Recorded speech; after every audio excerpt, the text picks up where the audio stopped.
Hello friends, कैसे हैं आप सब। आई होप आप सब बढ़िया ही होंगे। मेरे चैनल में आपका फिर से बहुत बहुत स्वागत है दोस्तों।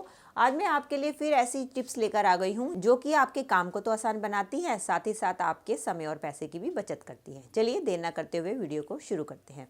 दोस्तों, मेरी पहली टिप होने वाली है इस तरीके के नींबू को लेके। अक्सर क्या होता है कि जब नींबू हम फ्रिज में रख देते हैं, जैसा कि आप देख रहे हैं आजकल सर्दियों का टाइम है, हम फ्रिज में नींबू रखते हैं तो हमारे नींबू जो है टाइट हो जाते हैं। और कई बार ऐसा होता है कि हमारे नींबू जब पुराने भी पड़ जाते हैं तो वो टाइट हो जाते हैं। जब हम उनसे को काट के इसका रस निकालते हैं तो रस इजीली निकलता नहीं है। तो उसके लिए मैं आपको 2 टिप शेयर करने वाली हूँ, जिससे कि आप अपने पुराने नींबू से भी रस निकाल पाएंगे, और अगर फ्रिज में रखे हुए नींबू अगर आपके टाइट हो गए हैं तो उसमें से भी आप कैसे रस निकालेंगे। तो पहला तरीका तो ये है कि आप नींबू को 30 सेकंड के लिए अपना माइक्रोवेव कर लें। उससे क्या होगा, आपके नींबू थोड़े से सॉफ्ट हो जाएंगे और उसके बाद जब आप इसको निचोड़ेंगे तो ये बहुत अच्छी तरीके से निचुड़ जाएंगे। चलिए, अब दूसरा मेथड क्या है। दूसरा मेथड ये होता है कि हर घर में तो माइक्रोवेव अवेलेबल नहीं होता। जिनके घर पे माइक्रोवेव नहीं है तो वो क्या करें। तो उसके लिए आपने क्या करना है, इस तरीके से आपने नींबू को लेना है और लेना है एक नाइफ। अब आप क्या करेंगे, इस नींबू को इस नाइफ के अंदर इस तरीके से हम डाल देंगे और इसके बाद हम इसको कुछ सेकंड्स के लिए गैस के ऊपर सेक लेंगे। उससे क्या होगा कि इसकी आउटर लेयर थोड़ी सी सॉफ्ट हो जाएगी और इसके अंदर वाला जो है हिस्सा थोड़ा सॉफ्ट हो जाएगा। उसके कारण जब आप नींबू को निचोड़ेंगे तो आप देखेंगे आपके नींबू में से पहले से ज़्यादा रस निकलेगा और आप इसको ईजिली भी निकाल पाएंगे। ये देखिए, मैंने अभी आधा नींबू ही निचोड़ा है, इसमें से आपको कितना सारा रस दिखाई दे रहा होगा। चलिए फ्रेंड्स, मेरी अगली टिप भी नींबू से रिलेटेड होने वाली है। जब हम नींबू का रस निकाल लेते हैं तो इस तरीके से नींबू के छिलके हमारे पास बच जाते हैं। तो इन नींबू के छिलके का एक बहुत ही बढ़िया यूज़ मैं आपको बताने वाली हूँ कि आप क्या करें। जब आपके नींबू के छिलके इस तरीके से बच जाएं तो आप क्या करें, इनके ऊपर डालें थोड़ा सा नमक। और इसके बाद क्या करेंगे, हम इस नमक वाले नींबू के छिलके से हम अपनी सिंक को क्लीन करेंगे। आप देखेंगे कि आपकी सिंक के ऊपर जितने भी बर्तनों के जिद्दी दाग या तेल के दाग होंगे वो सब के सब दूर हो जाएंगे और इसकी मदद से आपकी सिंक मिनटों में ही चमक जाएगी। एक बार इस टिप को जरूर आजमा कर देखिएगा। चलिए फ्रेंड्स, मेरी अगली टिप होने वाली है इस तरीके के टैबलेट्स को लेके। जब भी हम मार्केट से नई टैबलेट के पैकेट्स लेकर आते हैं तो आपने नोटिस किया होगा कि उनके ऊपर उनकी एक्सपायरी डेट और मैन्युफैक्चरिंग डेट लिखी होती है। लेकिन हम क्या करते हैं, हम इसको इग्नोर करते हुए जब भी अपनी टैबलेट्स को खोल लेते हैं हम ध्यान नहीं देते, जिसके कारण क्या होता है, इनकी एक्सपायरी डेट ये देखिए इस तरीके से फट जाती है। क्योंकि जब हम इसमें से दवाई निकालते हैं तो रैपर खुलता है और साथ ही साथ उसकी एक्सपायरी डेट भी फट जाती है। तो उसके लिए आप क्या करें, जब भी आप नेक्स्ट टाइम नई टैबलेट्स का रैपर लेकर आएँ तो सबसे पहला काम ये करें, आप क्या करें, इस तरीके से दवाई की जो है आप फ़ोटो खींच लें। ऐसा करने से क्या होगा, आप दवाई की फ़ोटो खींचेंगे तो आपके पास इसकी एक्सपायरी डेट आ जाएगी। इसके बाद चाहे आप इसको जैसे मर्जी यूज़ करें तो आपको पता रहेगा कि इस पैकेट की इस नाम वाली दवाई की ये एक्सपायरी डेट है। उसके बाद आप इसको जो है बेफिक्र होकर इस्तेमाल कर सकते हैं। चलिए फ्रेंड्स, मेरी अगली टिप होने वाली है हेल्थ से रिलेटेड। दोस्तों, जैसा कि हम देख रहे हैं कि सर्दियां बढ़ती जा रही हैं, तो सर्दियों में सबसे बड़ी समस्या ये आती है कि हम कोई भी अगर हम ऑयली या हम तेज मसाले वाला भोजन खा लेते हैं तो क्या होता है कि वो हमें इजीली डाइजेस्ट नहीं हो पाता। क्योंकि आपने देखा ही है कि सर्दियों में हमारी थोड़ी सी जो पाचन शक्ति है थोड़ी सी कमज़ोर पड़ जाती है, क्योंकि ठंड पड़ रही है।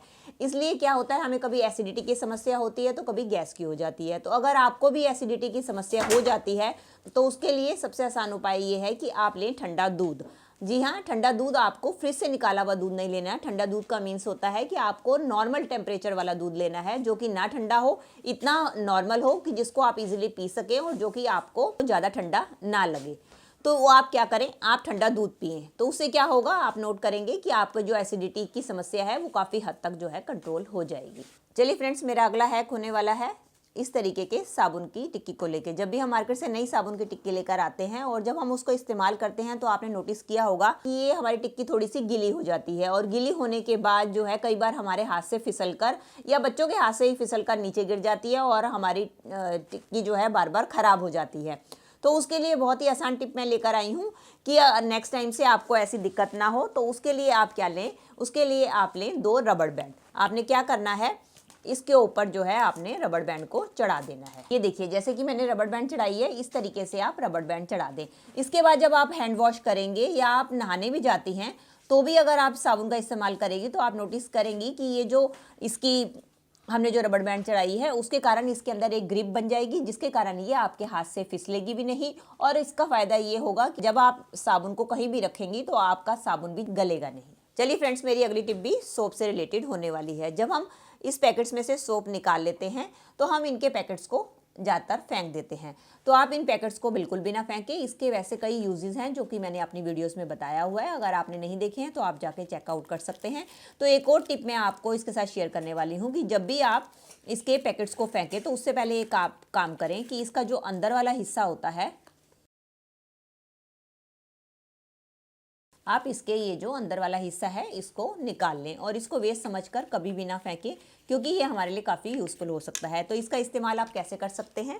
कई बार ऐसा होता है हमारे शूज़ में से लगातार पहनने के कारण एक बैड स्मेल सी आनी शुरू हो जाती है, तो जिसके कारण जो है हमारे पूरे शू रैक में से ही एक गंदी ऑर्डर आनी शुरू हो जाती है। तो उस बैड स्मेल को दूर करने के लिए आप इन जो सोप के जो अंदर के पैकेट्स होते हैं इनको आप इसके अंदर रख सकते हैं। जो आपके सोप की असली जो फ्रेगनेंस होती है वो आपके ये जो पैकेट्स के अंदर के जो कागज होते हैं उन्हीं के अंदर होती है। इसको आप अपने शूज में डालकर रखें। इससे क्या होगा कि इसकी खुशबू से आपके शूज की बैड स्मेल दूर हो जाएगी और आपके शूज में से कोई भी बैड स्मेल नहीं आएगी।